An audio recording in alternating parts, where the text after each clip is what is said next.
அருமையாக பேசுவதற்காக அழைத்திருக்கோம். வாழ்க்கையில என்ன போயிட்டு இருக்கு? டாப்புக்கு டூப்பு முடிஞ்சிச்சு. இப்ப என்ன போயிட்டு இருக்கு? இப்ப என் பைக்கு கையில கொடுக்கும்போது என்ன சொன்னாங்க சத்தமா சொல்லுவாங்க. சொல்ல முடியாது. சரி, ஏதோ தம்பிங்கிறதுனால பொழைச்சு போட விடுறேன். பாங்க, காந்தி ஜெயந்தி அதுமா, சரி சிட்டி சென்டர் வந்தோமா, என்ஜாய் பண்ணோமா வந்திருப்பாங்க. அக்காவுடைய பர்ஃபார்மன்ஸ் எல்லாம் நிறைய டிவியில பார்த்துட்டாங்க. இப்ப அக்காவா சில விஷயங்களை பேசிக்கலாம் இறங்கிடுது. சில விஷயங்களை நீ பயந்துடாது. ஒரே விஷயமா சொல்லு. பேசலாம் பேசலாம். அதாவது ரொம்ப சந்தோஷமா இருக்கு. இத்தனை கூட்டங்கள் பாருங்க, நம்மளுக்காக உட்கார்றதுக்கு சேர் கொடுத்துருக்குறாங்க. சேர் கூட இல்லாம எங்களை பார்க்கறதுக்கு இத்தனை உயிர்கள் நின்றுட்டு இருக்கிறேன்னா இதை விட சம்பாத்தியம் பண்றதுக்கு நாங்க வேற எதுவுமே கிடையாது. உண்மையிலே சொல்றேன், இங்க நின்று இதை ரசித்து கொண்டு இருக்கிற அத்தனை உள்ளங்களுக்கும் தீபாக்கா வந்து மனமார்ந்த நன்றியை சொல்லிக்கிறேன். ரொம்ப சந்தோஷமா இருக்கு. இப்ப இந்த நிகழ்ச்சியில நான் வந்ததை நினைச்சு ரொம்ப பெருமைப்படுறேன். இதுக்கு காரணம் வந்து ரூபா மேம் தான். ஏன்னா அவிய இல்லைன்னா நான் வந்து ரியாலிட்டி ஷோ பண்ணுவேன்னே நிறைய பேருக்கு தெரியாது. அவங்க தான் வந்து இல்லை எதுக்கு கத்துங்க, எதுக்குல கத்துங்க, நானே ஏதோ ப்ரோல பேசிக்கிட்டு இருக்கேன். ரெண்டு விஷயம் இருக்கு கை தட்டுறதுல. ஒன்று சொல்றேன். மஞ்சள் திரண்ட கோலமேனியும் மங்கையர்க்கெல்லாம் நச்சன தகைவாகி நளிர் இருப்பணிக்கு தேம்பா கஞ்சமுத்து அலர்ந்து செய்ய கண்ண நான் காற்றின் வேந்தனுக்கு அஞ்சனை நேற்று பயிர்ந்தேன் ஞாபகம் அனுமன் என்பேன். அதாவது இதை வந்து அனுமர் வந்து ராமன் கிட்ட சொன்னோடனே சொல்லின் செல்வர்னு ஒரு பட்டம் கொடுத்தாராம். இப்ப நான் பேசுறது கேட்டு இந்த சிட்டி சென்டர்ல இருக்கிற எல்லாரும் எனக்கு சொல்லின் செல்வி தீபான்னு ஒரு பட்டம் கொடுக்கணும். அழகிய தமிழ் மகை ஆட்டு போட்டா என்னால கண்ட்ரோல் பண்ண முடியாது. தமிழ் போய் நடனம் அங்கே வெளியில வந்துடுவான். உண்மையிலே அண்ணா பாராட்டும் போது இப்பதானே சொன்னேன், பேசும்போது அமைதியாக என் பேச்ச. அதாவது மகாபாரதம் எல்லாத்துக்கும் தெரிஞ்சிருக்கும். பாஞ்சாலி இருக்கிறாங்க இல்லையா, எல்லாரும் கேட்குறீங்களாமா? இந்த ஒரு கதையை வந்து எங்க மேடத்துக்காக சொல்லிட்டு நான் முடிச்சுக்கிறேன். இப்ப திரௌபதி இருக்கிற தர்மர் வந்து திரௌபதியை தோற்கடித்துட்டார். எங்க பகடையில விளையாட தோற்கடிச்சுட்டாரு. இப்ப வந்து அவனை கூப்பிடுறதுக்கு வராங்க அரண்மனைக்கு.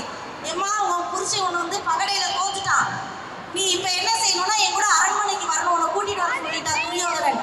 அப்ப திரௌபதி ஒரு கேள்வி கேட்கிறார், என்னை வைத்து தோற்றாரா இல்லை அவர் தோற்ற பின்பு என்னை தோற்றாரா? ஒரு பெண் எப்படி இருக்க வேண்டும் என்பதற்கு இதுக்கு உதாரணம் சொல்றேன். என்னை வைத்து தோற்றாரா இல்லை அவர் தோற்ற பின்பு என்னை தோற்றாரா? அது எப்படி உங்களை தோற்றுட்டு அவரை தோற்றாரு, அவர் தோற்றதுக்கு அப்புறம் தான் உன்னை தோற்றாரு அப்படியா அப்படின்னு சொல்லிட்டு நான் வர மறுக்கிறேன், நான் அடிமை அல்ல என்று அங்கேயே தன்னுடைய எதிர்ப்பை ஒரு பெண் தெரிவிக்கிறாங்க. ஆனா என்ன செய்யறாங்க, அவளுடைய முடியை பிடிச்சு அரண்மனைக்கு கொண்டு போயிடுறாங்க. இப்ப பல சித்திரவதைக்கு அப்புறம் கிருஷ்ண பரமாத்மா அவளுக்கு ஆடையெல்லாம் கொடுத்து எல்லா பிரச்சனையும் கொடுத்ததுக்கு அப்புறம் திருதராஷ்டிரர் உனக்கு 2 வரம் தரேன், வரம் கேளு அப்படின்னு கேட்கிறாரு. இப்ப அந்த பொண்ணு என்ன வரம் கேட்கணும்? இப்ப நானா இருந்தேன்னு என்ன சொல்லியிருப்பேன்? நானா என்னன்னு சொல்லியிருப்பேன்? என்ன துன்புறுத்துற அத்தனை பேர் சாவுட்டு இருப்பேன். ஆமாவா இல்லையா? நான் திரௌபதி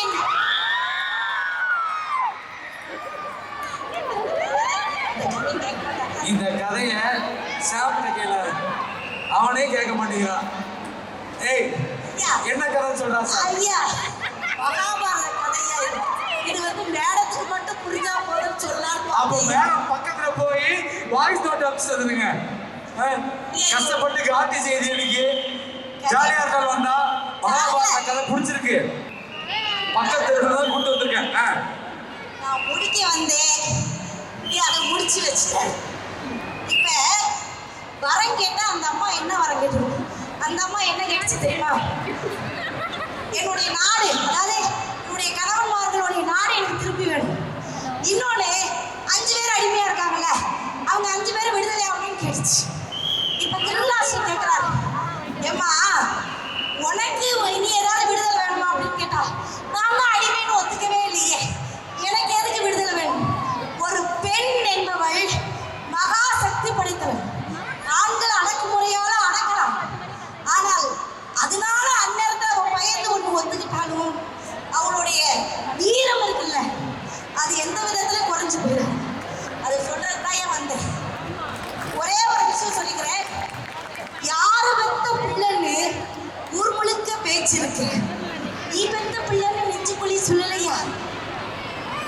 பெண் குழந்தை வேணாம்னு ஊர் முழுக்க சொன்னேன்.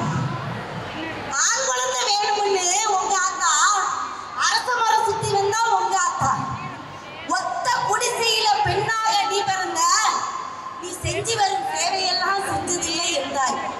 ஒரு ஆண் குழந்தையை பெற்றிருந்தா என்று பிறப்பு என்னைக்கோ தென்னைக்கு வந்திருக்கும். நான் பெற்ற மகளே, ஒரு பொட்டச்சியை பெற்றதுனால கையோடஞ்ச என் பொழப்பு கைவீசி நிக்கிதமா நான் பெற்ற மகளேன்னு ஒரு அப்பா பாடுறானா.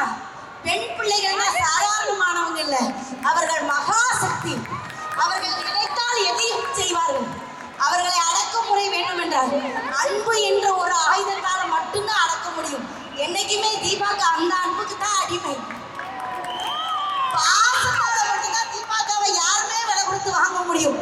வேற எதை காட்டியும் என்னை விலை கொடுத்து வாங்க முடியாது என்பதை உங்கள் எல்லாரிடமும் பணிவாக சொல்லிவிட்டு உங்கள் அன்பை தொடர்ந்து கொடுத்து கொண்டு வாழ்க்கையில் பல வெற்றிகளை சம்பாதிக்கிறேன் என்று கூறி வாய்ப்புக்கு நன்றி கூறி விடைபெறுகிறேன். நன்றி, வணக்கம். தேங்க்யூ. உனக்கு எவ்வளவு அப்படி சொல்லாத ஆம்பளை புத்திங்கிறது. அக்கா. இப்ப நான் சொல்றது நல்லாவா பேசுற? மூச்சு வாங்க வாங்க பேசி ஒரு டான்ஸ போட்டு விட்டு அப்புறம் பேசி என் மைக்ல கொடுத்தாங்க. இல்ல, உண்மையாலுமே அபார்ட் ஃப்ரம் ஜோக், நம்ம அக்காவை வந்து ரொம்ப நகைச்சுவையா படங்கள்ல பார்த்துருப்போம், இந்த ஷோல பார்த்துருப்போம். சீரியஸாவே ரொம்ப தெளிவா சென்சிட்டிவா நிறைய டாபிக் பேசுறவங்க, தமிழை ரொம்ப பிடிச்சி பேசுறவங்க. அக்காவுக்கு ஒரு பெரிய கைதல் கொடுத்துடலாம். நிறைய ப்ராஜெக்ட்ஸ் பண்ணிட்டு இருக்காங்க தமிழ் சம்பந்தமா. பல பாடல்கள், அது என்ன பாடல்கா? வில்லு பாட்டுனா எனக்கு ரொம்ப பிடிக்கும். நான் முன்னாடி பெரிய வில்லு பாட்டுக்காரியா வருவேன். எஸ், நம்ம அக்கா மாதிரி இங்க இருக்க பல பெண்கள் வந்து நம்ம சொசைட்டிக்கு வரணும். அதுக்கு ஒரு பெரிய அப்ளாஸ் கொடுத்து அதை வந்து நம்ம வந்து வெல்கம் பண்ணுவோம். Thank you so much.